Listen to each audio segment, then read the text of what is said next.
Right, let's get started. Hello, everybody. Welcome. Thank you for joining us at this Energy and Climate Intelligence Unit briefing. We have a group of experts here to look back on the last 16 days of COP27 in Sharm el-Sheikh. What has been achieved, what it means generally, and in particular, what it means next for the UK. I'm Gareth Redmond King. I'm the international lead at ECIU. And apologies right now for any garbled speech, yawning or dopiness, but like some of our panelists and perhaps many of you listening, I'm just about to drop after those 16 days in Egypt. So and I've never been quite as happy as I was to leave anywhere as I was to leave Sharm el-Sheikh. Anyway, I'm not going to attempt to summarize where we got to at COP after those 16 days, because actually our first speaker, Richard, is about to do that for us. So let me introduce the panel and then we can crack on with that. So first, as I said, we have Richard Black. He is Senior Associate at the Energy and Climate Intelligence Unit and, dare I say it, a veteran COP watcher, having reported on them as a BBC journalist and been involved or close to them in various ways since. So Richard will give us a bit of a rundown on where we got to in Egypt and what COP has achieved and not achieved. Then we'll hear from Bernice Lee. Bernice is Research Director in Futures and Hoffman Distinguished Fellow for Sustainability at Chatham House. Bernice will reflect a little on the international dynamics before and at COP and what the COP outcome means for some of those now, with perhaps some particular consideration of some of the big beasts at COP, the big emitters, the big economies. Then we'll turn to the UK and hear from Emily Shukpura. Emily is a climate scientist. She's director of Cambridge Net Zero and was a friend of COP26, which I assume means that she was reasonably friendly with COP27 as well. Although they may have drifted apart because Emily didn't actually go to COP. She watched it from afar, lucky her. So Emily will reflect a little on where we are on the science and what the outcome means for UK policy and politics. And finally, we have Seppi Golzari-Monroe. Seppi is Energy Transitions Director at the Global Wind Energy Council, and also late of this parish, ECIU, having previously been our Deputy Director. Seppi will reflect on where COP leaves the energy sector, the renewable sector in particular, and what we learned from some of the interactions around the COP between the various bits of that sector, including the huge oil and gas presence in Sharm el-Sheikh. So each of our speakers will talk for about 5 minutes maximum.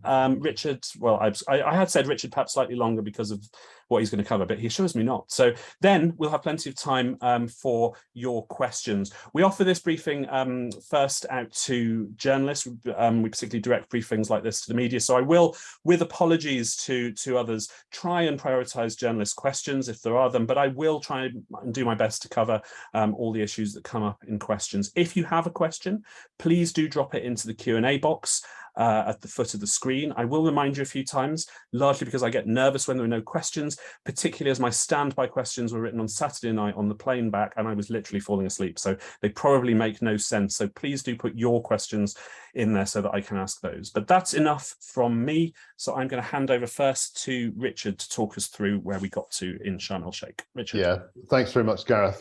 Some of you may have noticed I'm the only one of the panelists who isn't wearing a sort of warming gilet, and that's because I'm speaking to you from Germany, where homes are actually properly insulated.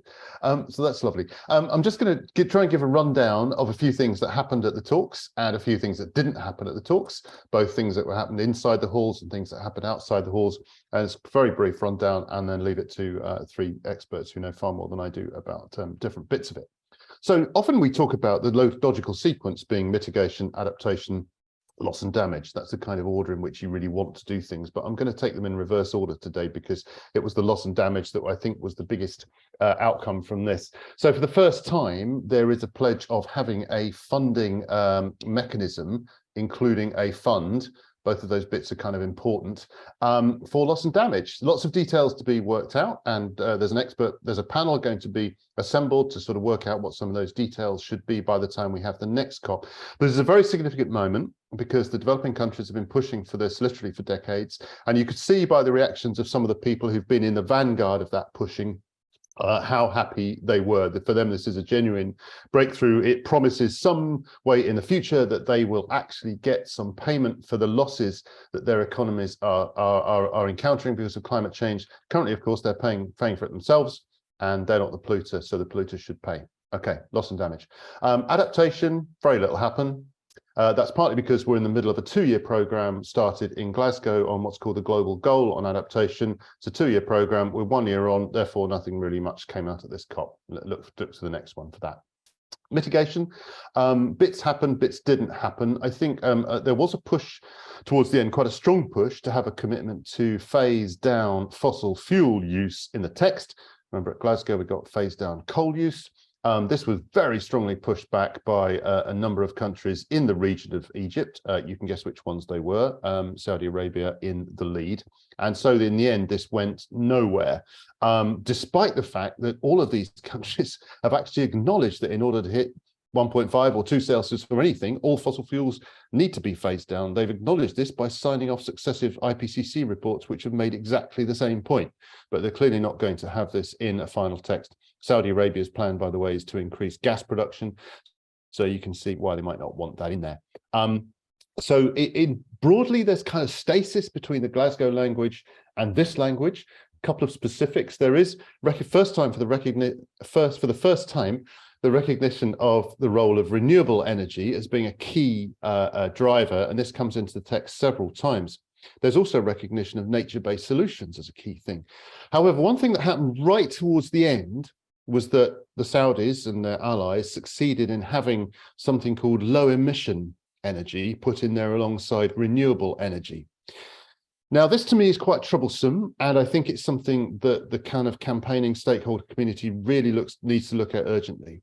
I think the Saudis want us to understand by low emission energy, carbon capture and storage on the end of power stations and maybe a few other things as well.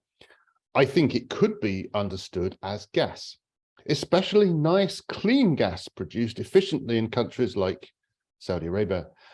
Cleaner than coal, it may be, but really, if we're into the area where gas is being pushed as a clean energy source, and there's a perception is given in some quarters that the deal in Sharm el-Sheikh has encouraged the spread of gas, then I think we're into a very, very dangerous place. So I'm really hoping that doesn't happen. There's also a work program going to be set up on the just transition. First time there's been that. Okay, another key thing is climate finance, both mitigation and adaptation. Very little happened.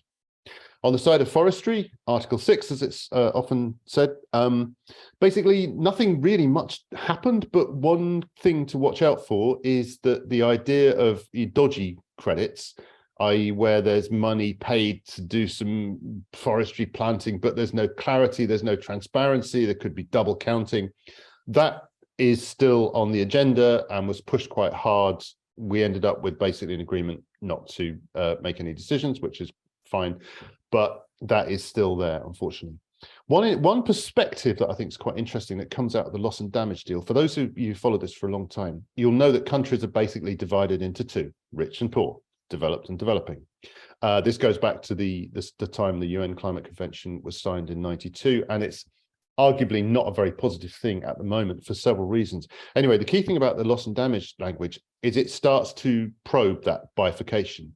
So rather than all developed nations having to pay and all developed nations being eligible to receive it, the funding arrangement bit doesn't say specifically who's going to fund it. So there is the possibility that some countries classified as developing but rich, especially on the back of fossil fuels, might sort of be asked to commit money, and on the recipient end it specifies the most vulnerable countries.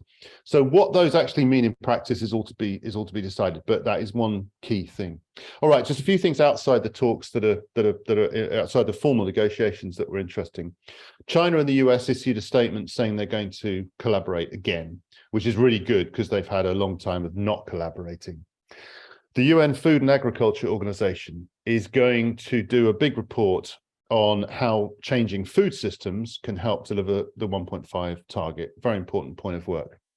We saw a report from the Secretary General's high-level expert group, HLEG as it's come to be known, on what a good net zero target should look like for states and regions, cities and companies. It really sets quite challenging standards for what a company should have in place in terms of interim targets, a reporting mechanism, the level of commitment at the highest level, this kind of thing, for what a good net zero target should look like.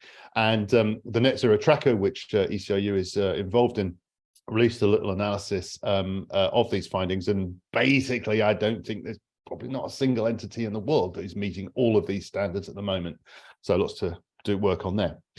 We saw an expansion of the global methane pledge that was launched in Glasgow. So they had about 50 countries signed up now. Now they've got 150 odd, and this is to reduce methane emissions by at least 30% by 2030. We saw the second plan, emissions, JETP as it's known, Joint Emissions Reduction Plan. We saw one for South Africa unveiled in Glasgow. We saw one for Indonesia unveiled here. There are a couple more in the works for Vietnam and so on that might have come out. They didn't for various reasons. But the one for Indonesia, 20 billion to sort of kickstart the transition from coal to renewables. Indonesia is the world's biggest coal exporter, so it's not a bad thing. We saw lots of deals being signed on the sideline or being explored on the sideline anyway, both in renewables and gas. I'm sure Seppi will talk a lot more about the renewables ones, but as far as we could tell by counting things up, it seems that the number of renewables ones exceeded the number of gas ones. The UN Secretary General is launching basically a program to have early warning systems in place for major climate impacts for everyone in the world by 2027 at the cost of 3 billion. So on the sort of from the adaptation, loss and damage point of view, this is very important because it's often been, it's a kind of no-brainer. It's a fairly easy win, know if a hurricane's coming, etc., etc. And the really big one to watch next year, the reform of the global financial system, the Bretton Woods architecture, the International Monetary Fund, the World Bank. They're not delivering the money that developing world needs in order to prepare for impacts of climate change and all other types of shock as well. And clearly it's not delivering the money they need to green their economies. Either the financing a wind farm, for example, can cost way more just in terms of the cost of capital in the Caribbean, for example, than it does in Western Europe. And de-risking that capital is a key thing as well. So this is being championed by the Barbadian Prime Minister Mia Mottley. She made a big speech about it in Glasgow, which caught loads of attention. She made another big speech about it at COP27. It's going to feature large at the IMF spring meeting. So this is a major change. I'm not an expert on these two institutions by any long shot, but it could take a while, could take several years. But fundamentally, this is something that I think would be very useful in delivering the kind of capital needed to tackle climate change on all levels. Okay, that's way more than I'd meant to take. Sorry, apologies, Gareth. Back to you. Oh, I mean, you'd set expectations. I'd said you would probably take longer than 5 minutes, so that's all good. So thank you very much for that. I'm going to hand over next to Bernice, but I'm going to repeat my reminder to drop your questions into the Q&A box. Bernice. Thank you very much, Gareth, and also Richard. And also Richard has covered a lot of grounds already. So what I'm going to do is I'm going to sort of be a bit lofty and go a bit higher level, given that he's gone through quite a lot of sort of what has been achieved or not. You asked me to cover sort of thinking a little bit about where we were before we went in. And I think we don't really need a lot of reminder of where we really were, which was that we came out of COVID, came out of debt crisis. We're on the back of a Russian invasion of the Ukraine. And we also have increasingly, obviously, toxic geopolitics between large powers as we go in. So from that perspective, looking at what we get out on the other side of COP27, it is that, in fact, I just had dinner last night with friends of mine who work in the nuclear disarmament space, and they were like, wow, you have an agreement, you have an outcome. So I think that as we get lost in our nitty-gritty of wordsmithing and whether or not we want something in or in not there, it's worth reminding ourselves that actually the geopolitics didn't blow up, that the geopolitics, in fact, were trying to work together so that there actually was an outcome that actually involves the fact that there is one in the first place. And as we already heard from Richard, we have a long list of what we could consider to be breakthrough outcomes as well, including obviously the loss and damage fund, funding facility, the discussion, while in the long grass, all of the detail, it is on its way. Secondly, we have made a connection in the year of climate impacts, really, between climate impacts and fossil fuel. Again, I mean, I know that there's a lot of discussion around whether or not the language should or should not have been included at this point. But the reality was that we didn't go in thinking that we will get that language. And it was an opportunistic, opportunistic outcome in some ways if it had been there, since India suggested it. And therefore, we now know that going forward, there'll be much more thinking and connection around what is really what does phasing down and phasing out fossil fuels of different sorts really look like from here on. And especially because India suggested it this time, bouncing from here on to G20 next year, that will be hosted by India. That will be a very interesting place for this conversation to be continued as well. Richard already mentioned that obviously in the real world as well, that the UN net zero recommendation is suggesting that, the doors on greenwashing is closed. It is also worth reminding ourselves that while it is extremely important that there are obviously good language that we can bounce from, or good open enough language space for us to bounce from, but I'm assuming that folks in the real economy is not just looking at text from COP27, which of course at the moment you can't claim that if you look at the text it's telling you go back and double down on fossil investments. But what is true is that they will be looking at the subsidies in the Inflation Reduction Act in the US, they will be looking at all the incentive system being put in place in China and in EU as well for all these cleaner energy as well. Which brings me to sort of how this reverberate in the real world therefore becomes quite an important part of the picture. I mean, we know that already in some of the largest global economies, actually the sort of processes around clean energy, towards more clean energy, has been underway for some time. I mean, China, which as you know probably that'll do a bit of work on and around, obviously have always had record numbers of investment in clean energy, despite the fact that it also has obviously investment in dirty energy as well, though the number of it, the proportion of it has gone down systematically every year, about 1% as a proportion of total energy. India, if you look at the draft energy plan back in September, really large number of solar energy, also really good progress in terms of reduction in its coal, in terms of reduction of coal use as well in the coast phase down. You will have obviously the good news from the US in terms of the legislation, and also the EU likely to bounce further upwards from the sort of 55 related targets. So we're talking about genuinely really quite positive progress in the large economies around the world when it comes to the transition to the cleaner, greener energy. With that in mind, it's worth reminding ourselves that the significance of obviously what comes out of COP27 at this point is that the real economy progress continues afoot.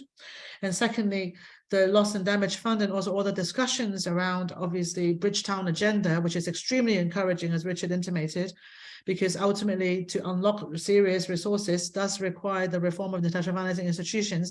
And there is momentum coming out of COP27 into, well, first of all, the spring meetings in the World Bank, but also the Macron has picked it up. It is going to be a global summit in June as well, 2023, where all these will be obviously continue afoot. It's also worth reminding ourselves, therefore, that these investments in poor countries, whether through loss and damage facility or in renewable energy projects, are not really charity. It is actually about global prosperity and global transition to the lower carbon economy that ultimately delivers longer term security, national security for us and for other parts of the world, because we do know that strengthening resilience, as we saw this year in terms of climate impacts, that we haven't quite figured out, frankly, not only who to pay for developing countries' impacts, but also who to pay for our own heat wave, as well as obviously the German drought and the Chinese drought and Hurricane Ian in the US, etc.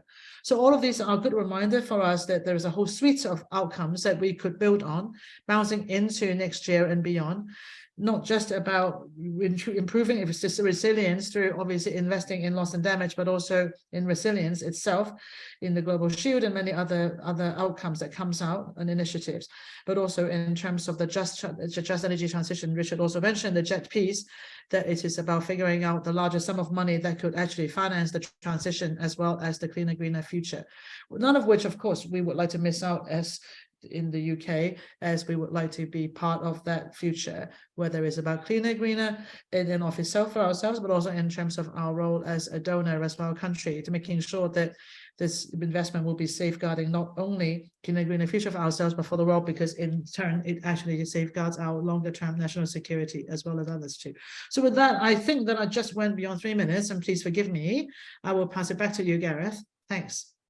That's fine. Thank you very much indeed. Delighted to see some questions and answers coming. No, the answers will come after. Some questions coming into the Q&A box. Thank you for that. I'm going to hand over next to Emily. Thank you, Gareth. And I'm going to be relatively rapid because Richard and Bernice between them have covered a lot of ground. Let me start off with the kind of context, though, from the scientific perspective. Obviously, in the year since Glasgow, we have had now the 3 working group reports of IPCC were published. And I don't think, in a sense, there was no surprise, but there's been a lot of work over the last cycle of the IPCC, particularly looking at the impacts associated with those, that 1.5 to 2 degrees range in terms of impacts. And I'll spend a lot of time, or have spent a lot of the time in the past, looking at the polar regions, and they're particularly a part of the world where I think there's increasing concern about, the even quite modest temperature rises and the impacts that we're already starting to see. The other thing that comes out each year during COP is the Global Carbon Projects Report. And it was particularly notable that, despite everything, global carbon emissions projections for 2022 are looking to be ahead of 2021. So we're not seeing the turnaround of the global economy that is required. So that's the sort of backdrop. I think in particular you are wanting me to comment, Gareth, about the UK. So obviously there was a huge effort ahead of COP and during COP26 on an agenda that was part of the UK presidency. Big emphasis at that COP more on the mitigation side of things. And there were, if there was a strapline, it was about keeping 1.5 degrees alive. As Richard has already alluded to, that, in a sense, the COP is about, there's so many different elements of it that are formally addressed in different ways at different COPs. So as Richard said, there's a process that's underway associated with the adaptation side of things. And so it's almost because it's an enormous system that is slowly being changed. There's only so much you can expect of any single COP. And so that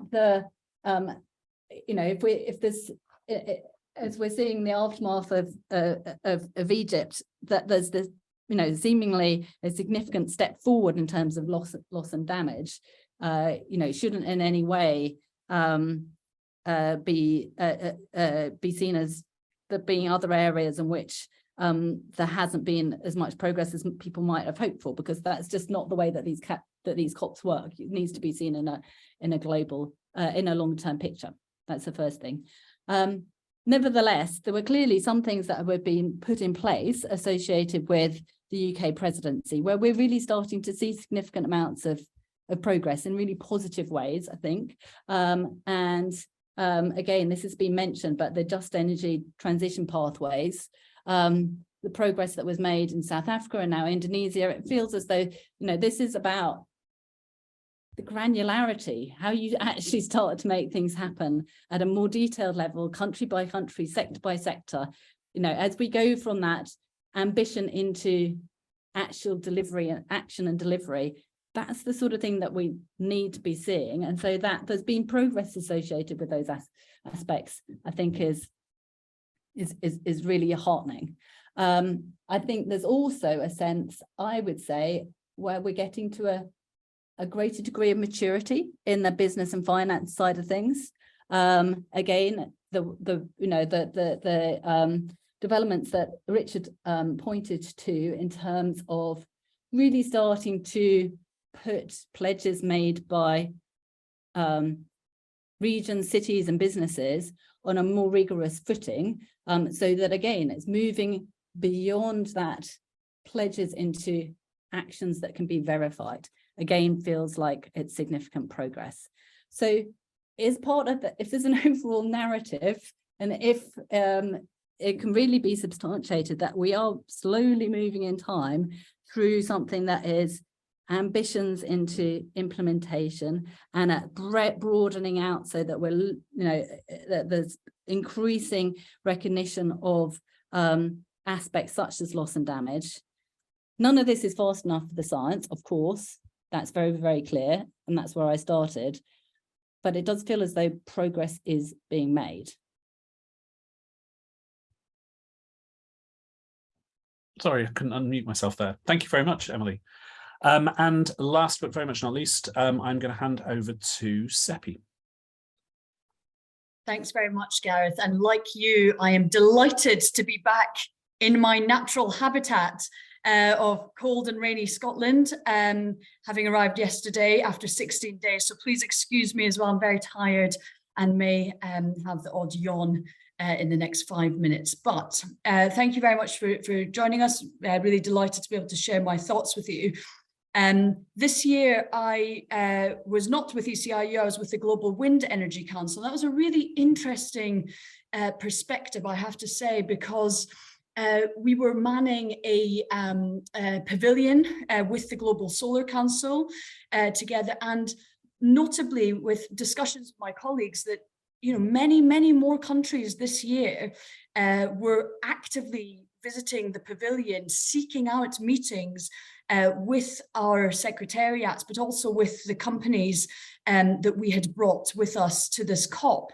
And that was really interesting for me. You know, it's the first time I've been on that side of industry, but again, colleagues said that it was the really first year that they've seen that much interest. And having discussed it with some of the delegates that came by our stand, it was really clear that this year the pieces have fallen into place in terms of nations recognizing the pragmatism of going big on renewables, you know, the economic benefits, the energy access benefits, the competitiveness benefits. It was really interesting. So I have to say that was notable this year. I think the second thing I'd say is that, you know, Gareth and Richard both alluded already to the point about deals being done on the margins, and, you know, going into this, you know, the Secretary General was obviously worried about the highway to hell. And for those of you that know AC/DC well, like I do, I was particularly worried about dirty deals being done cheap, or done dirt cheap. Sorry for those who are too young or too uncool to know about AC/DC, but you know, it's very much the narrative from the gas lobby, an emboldened gas lobby in the last 12 months, was that, you know, actually, despite being the cause of the crisis that we face, that really they were very much the solution. So many of us did fear that going into this COP that there were going to be many more gas deals done on the side. Now, of course, there were some, but we saw many more renewables deals being done, again, reflecting the sentiment, I think, that's really taking hold globally, that renewables are the answer to the kind of poly crises that we're in. So we saw roughly, I think, a third more renewables deals being done than gas deals, which was particularly heartening, showing the appetite of nations to come to the fore on this stuff and start leading the way. The third thing I'd point to is the, you know, repercussions of all of this for the UK. So one of the deals, one of the renewables deals that was done on the sides, on the margins, was the Global Offshore Wind Alliance. Now, this was previously launched by the government of Denmark, the International Renewable Energy Agency, IRENA, and the Global Wind Energy Council, which I now represent. But what we saw at the COP was that 11 new countries joined that global alliance. Now, we saw that this was involved countries that are already accelerating their offshore wind and doing very well in those markets, such as the UK and Germany, and others that are really wanting to step into the fold, such as Colombia, Australia, Japan. And what this means for the UK is quite interesting, in that being the, you know, having been the leading market in offshore wind, obviously now second to China, we're actually being clipped at the heels by countries such as Germany and soon to be the US, given the Inflation Reduction Act and the impact that that is going to have in terms of turbocharging their offshore wind industry. So this alliance was between countries that have the expertise, that then don't want to leave, let other countries just, having to make the same mistakes or, same learning curves that we've made, actually to accelerate the learning for countries that want to enter the offshore wind market. But, the UK really needs to make sure that it is taking advantage of that and making sure that we secure our offshore wind industry in order to be able to help other countries accelerate their transitions and have a knock-on impact for our businesses. But like I said, other markets are starting to catch up, and it is going to be a kind of competitive few years on that front. So final 2 points. The fourth point I'll make is that, very much whilst the targets are there, and others such as Bernice and Richard have pointed to the fact that many big emitters, many nations may in fact exceed their pledges in the real world, so that their pledges do need to catch up with where the markets are going. I would say that we do need to focus quite a lot on the enabling environment here. So, there are a few steps below targets that are required to be taken in order for businesses to feel very confident about making those investment decisions. This year, from our calculations at GWEC, we're likely to see a record year in wind deployment, but that's to note that we still need to increase that annual deployment fourfold by 2030. Now, the trajectory does not, is not quite there yet. We need to see much greater deployment. That's going to require nations and markets to take quite a good look at their enabling environment, their regulatory environment. And then the final thing I'll say is that, many people often question, whether, the COP has run its course and, do we need this, etc., this process. And I always say that if it weren't for the Paris Agreement, we wouldn't have seen the knock-on effect, the domino effect at national level in terms of all the laws that have come into place to pursue net zero, and then the subsequent regulation policy that's been put in place that allows that business decision to be made to invest in renewables. Now, we've seen a lot of that, and ECRU's net zero tracker has been in partnership now with Oxford University and others, has been tracking that. But we as Emily mentioned, at every COP, there's like a different thing that inches forward.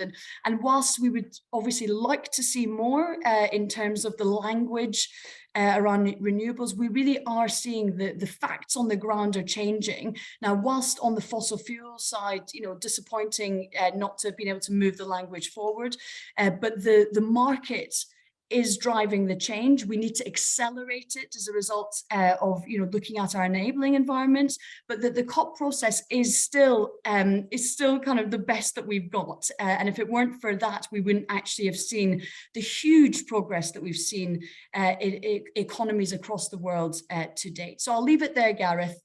Over to you. Thank you very much indeed. Thank you to all our panelists for those introductory comments. We have some questions, so I'm going to crack right on.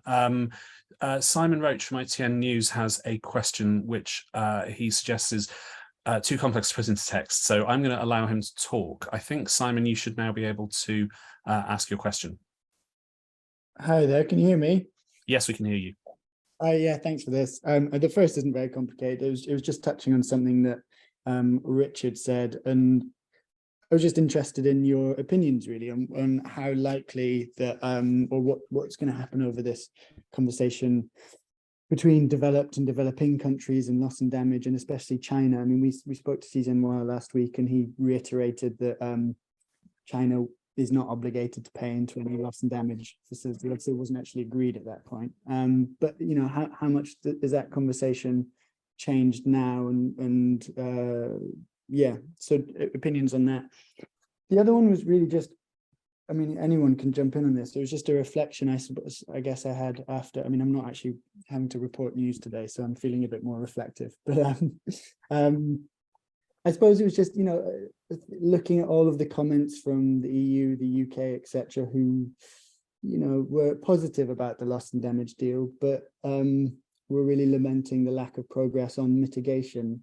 And it just seemed odd to me, actually, that if you think a lot of the countries that were complaining about that are some of the richest countries with the largest GDP and some of the biggest kind of emissions portfolios, and there's nothing really stopping a lot of those countries actually making the kind of moves that they are talking about. Obviously, likes of Saudis and the petrostates, you probably do want stronger language on mitigation. I mean, I've just seen now that the Qataris have signed a new LNG deal with China for the next 3 decades. So, you know, there are those that the mitigation language really is really helpful. But for a lot of those richer global north countries, I mean, how important is actually the language within any kind of COP outcome needed now, when actually global economy, the kind of the business of energy, I mean, as you pointed out, Seppi, renewables are cheaper, and a lot of these countries have a lot of power to actually kind of move on that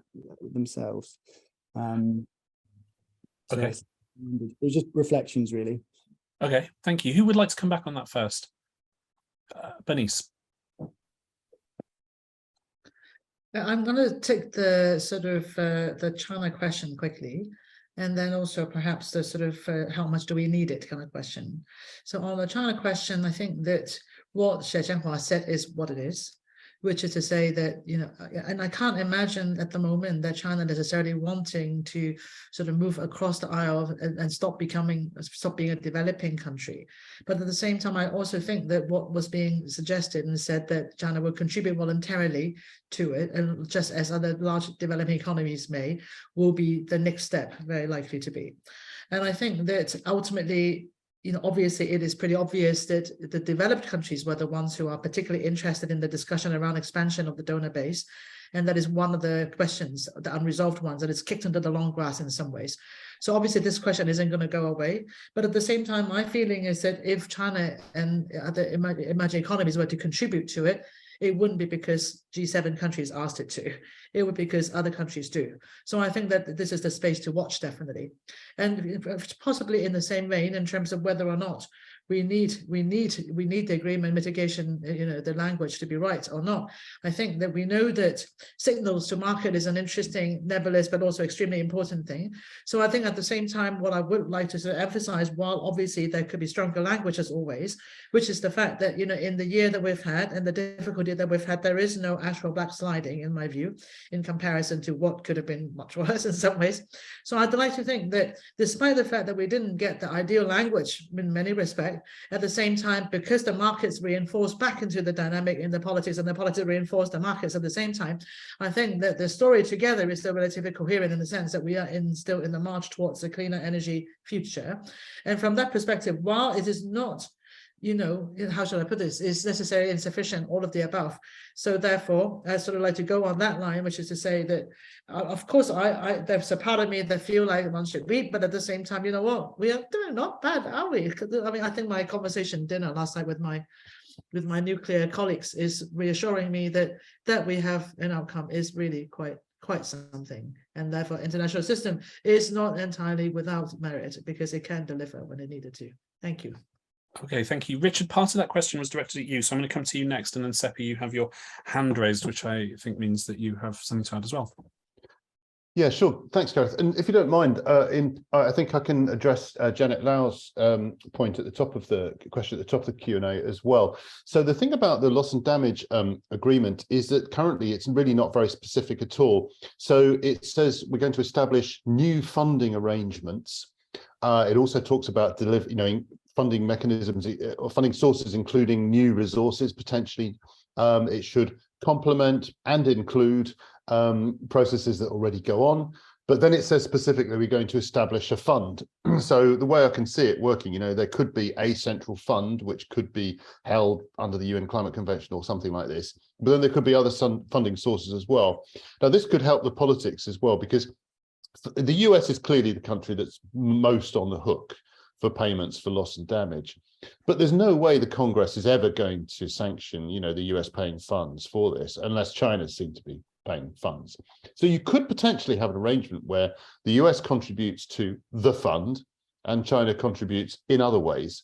and then you might end up sort of with everyone being, you know, okay with it. I think a lot of that practically hinges upon whether the US and China do actually really manage to cooperate on this as they go along. But I absolutely endorse Bernice's view that if China contributes, or indeed Saudi Arabia, or indeed, you know, any other country classified as developing, it's not going to be because the G7 asked them to.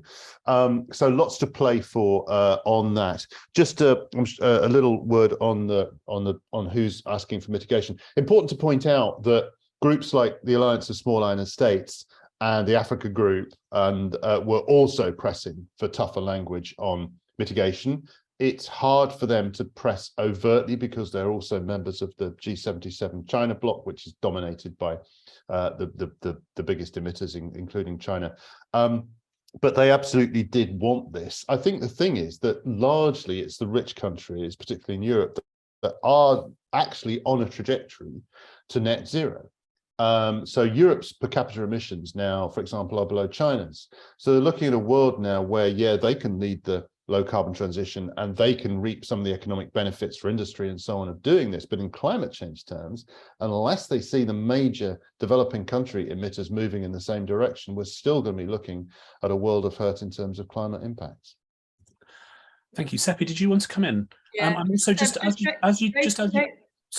as you do, Seppi, I'm loving this thing of gathering in other questions whilst answering journalist questions. So if you're able also to answer the question in there about from Neil at Climate Analytics about your going further on your gas versus renewables and numbers point, that would be cracking as well. But sorry to interrupt you and your point. No worries, no, not at all. I was going to say about the other countries beyond the developed world pushing. So thanks, Richard, for covering that. And then the second thing is on Simon's point is that, yes, they are moving. The global north countries, you're saying that they can move faster, and they are. You know, with what we've seen in Europe and Repower EU, what we're seeing in the US with the Inflation Reduction Act, and others. So I think that's that they are, and I think that's great. I think the language matters still because, you know, it's important that for two things, you know, we need to make sure that other countries that are not necessarily not doing work at home domestically, but that they aren't going around touting and selling you know, the dirty deals done cheap abroad. Because remember, there's a lot of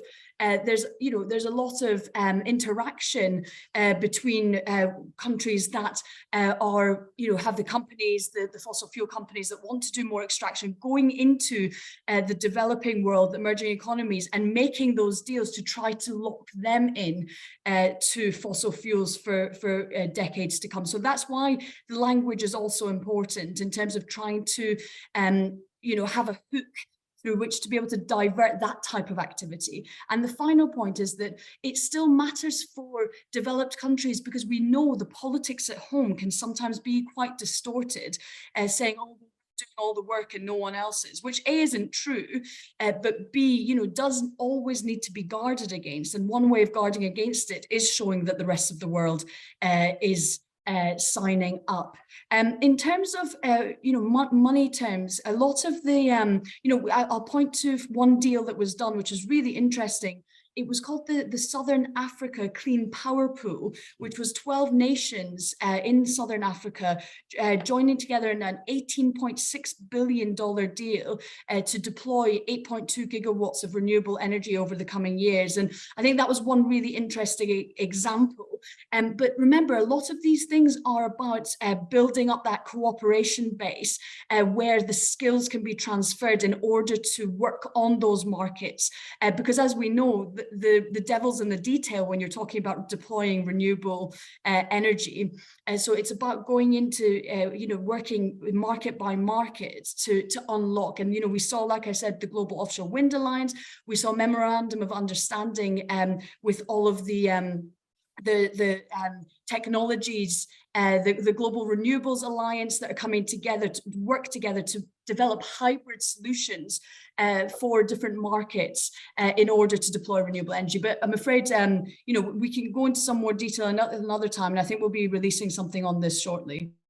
Excellent, thank you. I've got a question here from Kat Early. What progress was made, if any, on food and agriculture discussions in terms of mitigation and adaptation? And any of the panelists are very welcome to come in on this, but I'm also I've noticed that my colleague Matt Williams from ECIU, who was following this very closely, is in the room, and he's happy to try and answer that as well. There are two slightly related questions here about the role of nature more broadly in the talks, and the link that hasn't been made in the decision text to the Convention on Biodiversity COP that is coming up. So Matt, thank you for agreeing to do this. And I didn't just spring it on him, I did ask him a few minutes ago if he was happy to do this. And then maybe if Emily, I don't know if you might want to come in on this afterwards as well, or others, but Matt. Hi Gareth, can you hear me? Yes. Great, thanks. Hi everyone. Yep, Land Programme Lead at ECIU here. So yeah, happy to have a go at answering this. I mean, I think this is similar to what others have said in being a game of two halves on the food stuff. So the role of food was recognised in the cover text. I think that's, as Richard said, the first ever mention of food in a cover text coming out of a COP. An important signal about the impact that climate change is having on food production and farmers around the world, with weather events that we've seen this year that we know are more likely because of climate change. There's also the slightly more technical bit of the talks called the Coronivia Work Programme, which was renamed and extended for another 4 years. That's sort of the only game in town in the negotiations on farming. There were hopes that it would be extended to cover food systems. Many environmental groups were specifically pushing for that, but that language wasn't included, probably mostly due to concerns from some countries, especially the US, about this signalling the dietary shift should be part of those talks. But the real momentum, again, with this area was outside of the formal talks, but on the margins of the conference. So Richard mentioned the UN Food Agency's plan that it will be publishing next year on the food system's role in keeping temperature rises to 1.5. We know that the biggest driver of forest loss globally by a significant way is agriculture, and Brazil is now back in the game on climate change, which may mean some hope in sight for the loss of the Amazon to things like cattle ranching and soy production. There was a lot of news on fertilizer. So the US announcing that they had overachieved on their $100 million global fertilizer challenge. There's sort of three solutions at play here. One is wasting less fertilizer. There was some concern that making fertilizer more efficient overall might allow developed countries just to sell more of it to the developing world, which wouldn't bring down emissions. New low carbon fertilizer technologies in the mix, and then also nature-friendly farming techniques, which can restore nutrients to soils naturally. There was also a letter from 350 million farmers asking for more support to adapt to the impacts of climate change, and also for more help for those nature-friendly farming techniques. So we know that only 5% of climate finance goes towards adaptation in total, and less than 1% goes towards those nature-friendly solutions like nature-friendly farming. And then finally, just to finish on food and farming, it was very noticeable that last Tuesday, I heard the UK negotiating team kind of bigging up the UK's or England's new nature-friendly and net zero farming system, environmental land management. And on the same day back home, DEFRA was briefing farmers and environmental groups that they might be weakening that system, and they can't have both. They can't be bigging it up on the international stage whilst unpicking it or watering it down back home. And then Gareth, sorry, remind me on what were the questions on nature? Just about the points about, there were a couple of questions asking about the wider role of nature in the talks in Egypt, and the extent to which that point about the CBD, the Convention on Biodiversity COP in Montreal next month, not being cross-referred to in the decision. Yeah, I mean, again, the same here. In the text, there was the first ever mention of nature-based solutions, lots of language around ecosystems, an entire section on forests, which is all very positive. I think there'll be those who'll be looking at the real fine detail of that language and see things like forest cover and forest carbon and be concerned that there's a focus there on the number of trees without the kind of quality of those forests for other species. So there might be concern from environmental and nature groups around that. But as you say, the one thing that didn't make it in, which many were hoping for, was a reference to the UN's Nature Summit, which happens in Canada this December. There were hopes from some that it might be cross-referenced, that might lead to world leaders heading to Canada in December, adding that sort of political stardust to make that conference a success. But there was a general pushback against including that in the text for a couple of reasons. One is that it's just not the done thing to refer to outside processes within the UNFCCC. And the second is a concern from some countries that sort of passes the buck to outside processes, taking the pressure off within the UNFCCC. I think on nature more generally, we saw a lot happening outside the talks as well, especially, as I say, Brazil coming back in the game, which is a big deal, and it teaming up with Democratic Republic of Congo and Indonesia to form this sort of trifecta on forests, and also 26 or 7 countries announcing the Forest Climate Leaders Pledge, which the UK was part of. Thank you, Matt. Thank you so much for joining the panel at short notice. That's very much appreciated. Emily, did you want to add anything on any maybe the only thing that I will add, so of course from the outside perspective, it is very weird that there are these 2 different COPs, one focused on climate and one focused on biodiversity, and how do the 2 interact, but we've been stressing throughout how it's almost, there is almost in itself an ecosystem of all of this international discussions. There's the formal part of these processes, and then there's everything that happens on the periphery, including, and really importantly, the business and finance communities, and that kind of feedback loop that happens between what's happening in the formal negotiations and what happens outside. And in that outside space, that connection between nature and climate is all the time being made in a much more detailed way. So on the business side of things, there is, for some time there's been the task force on climate related financial disclosures. There's now a parallel in the nature world that is very much speaking to each other. So I think that although it might seem, really quite perverse that there are these 2 very, things that, in many ways ought to be much more closely engaged, and there's these weird formal reasons, as was just being described, for why cross-referencing isn't as easy as it might seem that it should be. In the outside world, in the markets, that connection is starting to be made, and hopefully that can be built on. And just the fact that food, agriculture and nature are increasingly part of the discussions within the climate COPs is a cause for significant progress. Thank you. I've got a question from Maddie Cuff from New Scientist. I think you wanted to ask your question directly, so I have unmuted you. Yes, thanks guys. Hopefully you can hear me, and thanks very much for doing this. I know we're all pretty tired.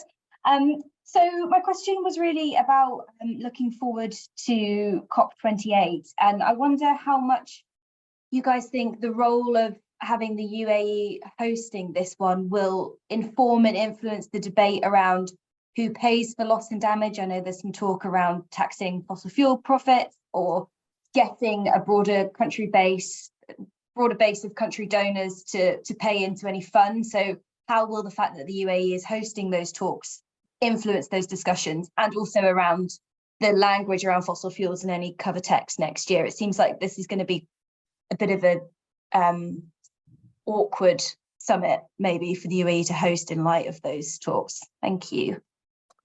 Richard, do you want to come in on that? Yes, I mean, thanks, Maddie. There's nothing utterly sort of definitive I could say. I mean, the first point is it's also Egypt, of course, retains the presidency until we get to COP28. So the Egyptian presidency is sort of arguably at least as important as the UAE one. In that context, I would hope for competence. Say no more about that. But I think this is something where the really big, financial players are clearly going to have an impact. So the US is going to be involved in these negotiations. China is going to be involved in these negotiations. I'm also not personally convinced that COP28 will be the end of these discussions about how and who and so on. It's one of these things that, you could get it sorted all out in a year, but I don't know. It's quite a lot to sort out there. And in particular, the US and the EU and the other big historical emitters will not want to sign anything that sort of could potentially, put them on an open check hook for years.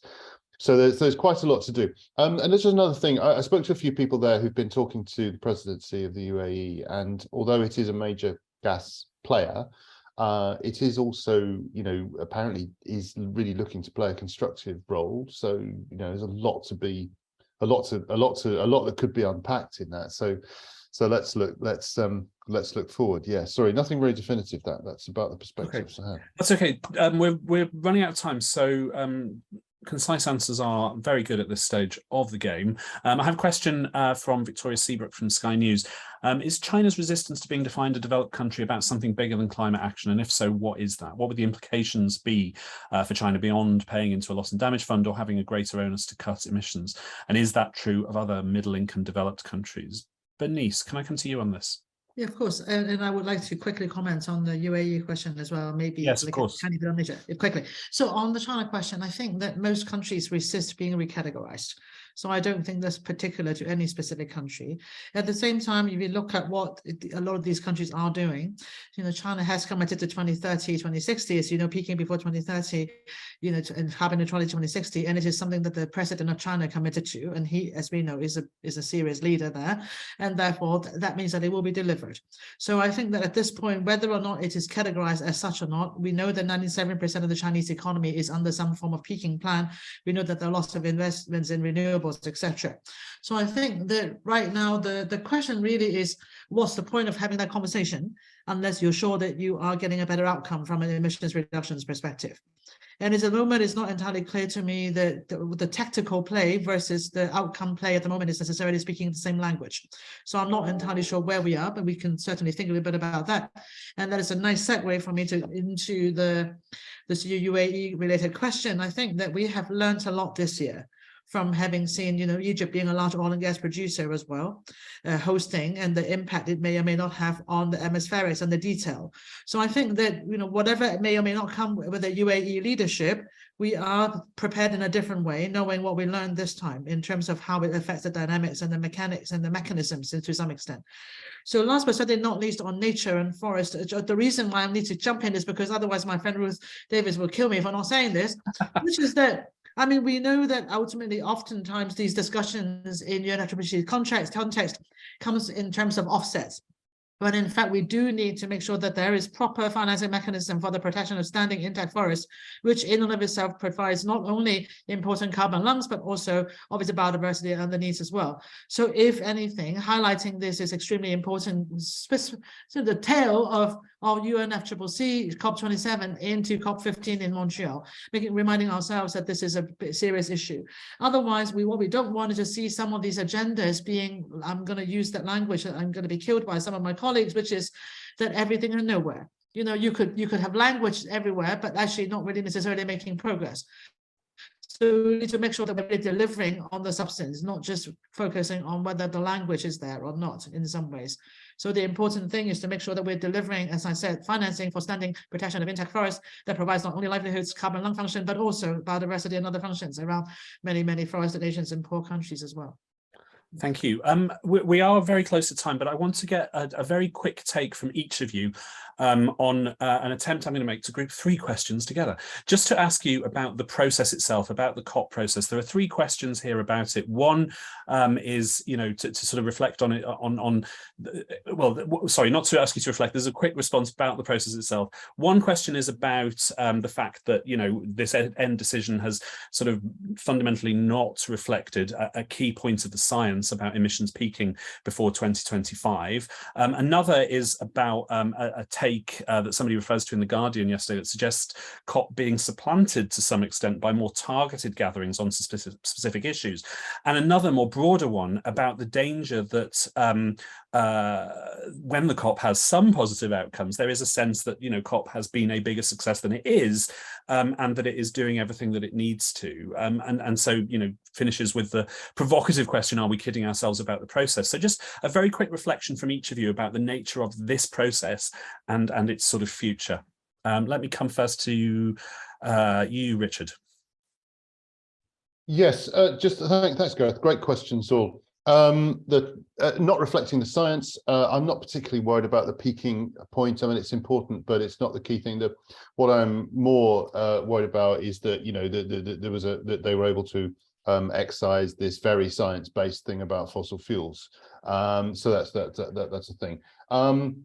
partially supplanted by more targeted mechanisms. That does happen already. Actually, there are quite a lot of other mechanisms, and it may not be a targeted one, but the World Bank, IMF, the whole Bridgetown agenda for reform, that's a really important process, because the money on the table at the moment is not adequate to help developing countries change the base of their economy and to protect them against climate impacts. And many of them are also suffering from hunger and debt and COVID and all these other things. And basically, if you don't at some point get the support into a state that is failing, it turns into a failed state. And we all know what the repercussions of that are. So that's a key example of something that's really important.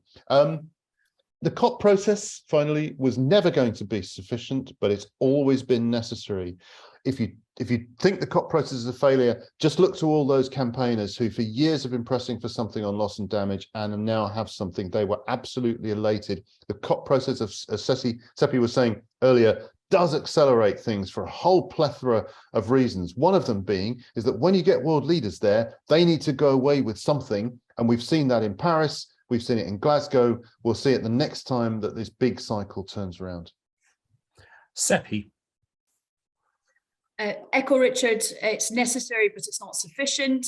I think that actually in terms of accelerating work market by market, it's obviously been transformative since Paris in 2015. Much more work does need to be done, given that this is the critical decade and we need to increase deployment of renewables massively, and wind in particular, fourfold annually by 2030.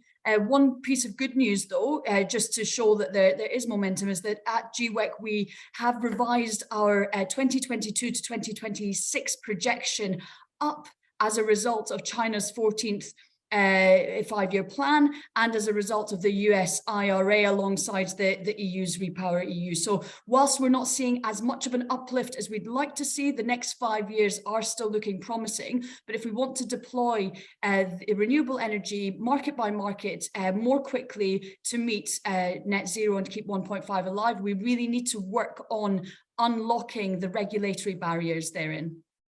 Thank you. Emily.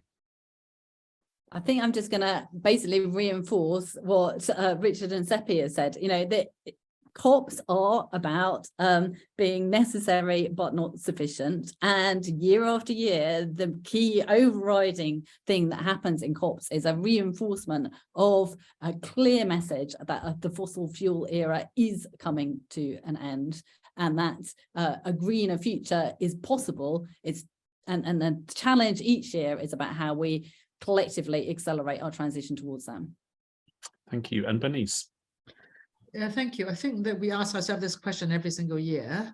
And at the same time, the reality is that 20 years plus into the process, I'm glad that we are moving beyond does it work or not kind of the question, and really looking at how it could be a more effective part of the ecosystem. And I think from that perspective, obviously it could be, and therefore we should be, but that also involves making links and looking at how it flips from here into the Bridgetown agenda. IMF is one such idea that indeed could, and indeed see the UNFCCC playing almost a slightly different kind of role than it did before, rather than having decision like the language is really almost like orchestration kind of language into that.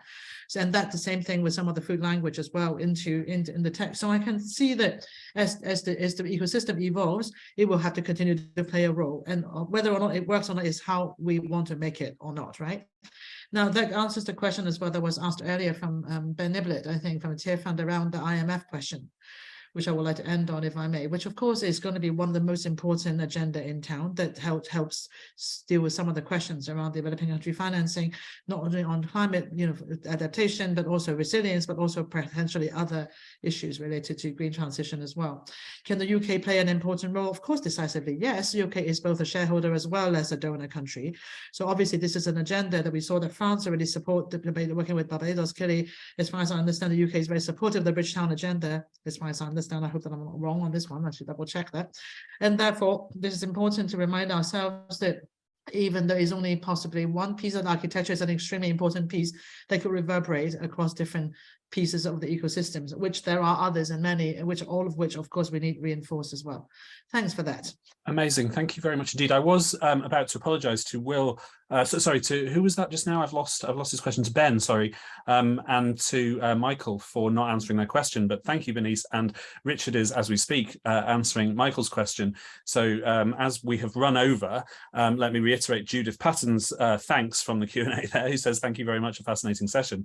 Thank you hugely to our panelists. We will share a recording of this afterwards. We'll probably put it on our website. If any journalists would like us to connect you to any of our panelists to speak further, let us know. We're very happy to help. But thank you very much for coming along. Thank you so much to our panelists, Seppi, Emily, Bernice, and Richard. And for those of you who are just back from COP, or maybe you're still on your way back, may your week be restful, quiet, and free from worrying about when the next text is going to drop. So thank you very much indeed, and have a good rest of your day.